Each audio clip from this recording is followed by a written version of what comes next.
Hello दोस्तों, take Mahindra के बारे में बात करेंगे। क्वार्टर टू के रिजल्ट्स आने वाले हैं और कंपनी इंटरिम डिविडेंड भी डिक्लेयर करने वाली है। डिविडेंड हिस्ट्री को भी वीडियो में देखेंगे और साथ साथ इन्वेस्टर्स को कौन से इंपॉर्टेंट बिजनेस नंबर्स देखने हैं उनको भी हम डिस्कस करेंगे। सबसे पहले क्वार्टर टू के रिजल्ट्स नवंबर 1 को आने वाले हैं। नवंबर 1 को आप नोट करके रख लीजिए। रिजल्ट्स आएंगे, इंटरिम डिविडेंड भी आएगा और इंटरिम डिविडेंड की जो इंपॉर्टेंट डेट है वो है नवंबर 9। ये है एक्स डिविडेंड डेट, मतलब एक्स डिविडेंड डेट से पहले जिनके पास भी स्टॉक है वो इस डिविडेंड के लिए एलिजिबल है। ये है डिविडेंड हिस्ट्री पिछले 2 सालों की, जो फाइनेंशियल ईयर्स है। तो एक फाइनल डिविडेंड आ रहा है पिछले कुछ सालों से 30 रुपए का, और पिछले साल इसी समय में क्वार्टर टू का उन्होंने 15 रुपए का डिविडेंड दिया था। उससे पहले का साल भी यहाँ 30 रुपए और फिर 15 रुपए का डिविडेंड। तो कंपनी की तरफ से पिछले 2 सालों से एक कॉन्सिस्टेंट स्टेबल नंबर आ रहा है, वो है 45 रुपीज का डिविडेंड आ रहा है।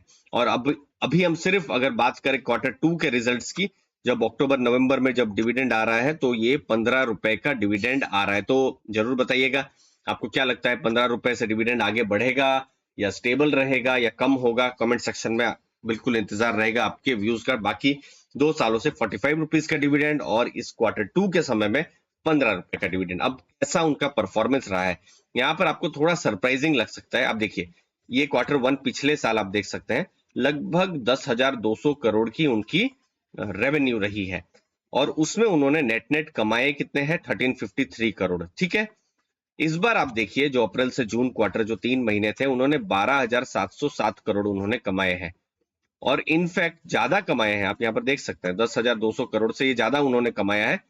लेकिन कंपनी का जो मुनाफा है वो कम हुआ है, 1131 करोड़ हुआ है, जो कि पहले 1353 करोड़ था। ये एक इंपॉर्टेंट चीज है, और ये क्यों हुआ है वो भी मैं आपको बताने की कोशिश यहाँ पर करता हूं। क्योंकि जो क्वार्टर जो पिछले साल और फिर क्वार्टर वन, ये सब जो समय जो था एक बहुत ही चैलेंजिंग समय था आईटी कंपनीज के लिए, जहां पर उनके ऊपर मार्जिन के प्रेशर बहुत ज्यादा आ गए थे। आप यहां पर देख सकते हैं, ये एबिट मार्जिन है, एबिट है और ये एबिट मार्जिन है। मार्जिन का मतलब बहुत सिंपल है, कंपनी लेट से 100 रुपए का बिजनेस करती है तो उसमें से नेट नेट टैक्सेस से पहले, इंटरेस्ट से पहले नेट नेट कितना कमा लेती है। जितना ज्यादा कमाए उतना अच्छा है। कोई कंपनी 20% कमाती है, कोई 30% कमाती है। जो कंपनी 30% कमाती है ज्यादा अच्छा है 20% कमाने वाली कंपनी से, अगर दोनों एक ही सेक्टर में है और एक ही जैसा बिजनेस है तो सिमिलरली आप देखिए, ये जो क्वार्टर वन पिछले साल आप देखिए, जहां पर मैंने अभी थोड़ी देर पहले आपको बताया ना 10,200 करोड़ के पास जो इनकम थी, तब मार्जिन उनका 15% के ऊपर था। और इस बार भले ही उनका रेवेन्यू ज्यादा है, मार्जिन आप देखिए 11 रुपए, मतलब 100 रुपए में पहले वो 15 रुपए कमा रही थी, 15 रुपए 20 पैसे कमा रही थी, अभी वो 100 रुपए में 11 रुपए कमा रही है। और ये जो मार्जिन गिरा है, ऐसा नहीं है टेक महिंद्रा का ही गिरा हुआ है। इनफैक्ट आप TCS, Infosys, HCL, in fact mid cap की भी कंपनी, सब में आपको यही देखने को मिलेगा। अब तो खैर रिजल्ट्स आ चुके हैं क्वार्टर टू के, जो टीसीएस, इंफोसिस, विप्रो, फिर एचसीएल। तो वहां पर एक चीज हमने देखी है, इनफैक्ट पुराने वीडियोस में भी आप देख सकते हैं, वहां पर मैंने एनालिसिस किया और बताया है कि अब जो है मार्जिन्स अच्छे होने शुरू हो गए हैं।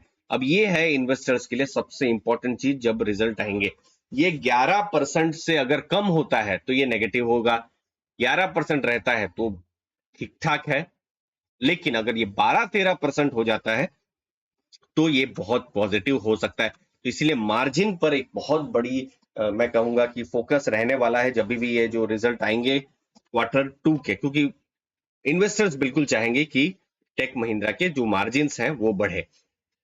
ये है रिजल्ट। अब जब टेक महिंद्रा की बात हो रही है तो टेक महिंद्रा एक इंपॉर्टेंट प्लेयर है कम्युनिकेशंस में। इनफैक्ट 5G की जो टेक्नोलॉजी है वहां पर भी एक इंपॉर्टेंट प्लेयर बन के टेक महिंद्रा आ रहा है। तो ये सब भी नंबर्स हमको पता चलेंगे कि किस हिसाब से उनका परफॉर्मेंस हो रहा है, इसीलिए मैंने ये आपके सामने ये डेटा आपको रखा हुआ है आपके सामने।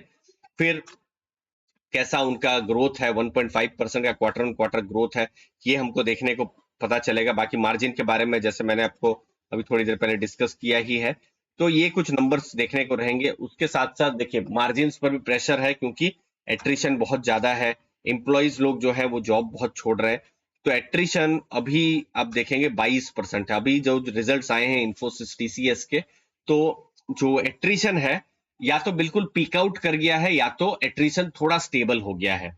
बढ़ा भी है टीसीएस के केस में, लेकिन वो पीक आउट हो गया है, अब घटने की उम्मीद है।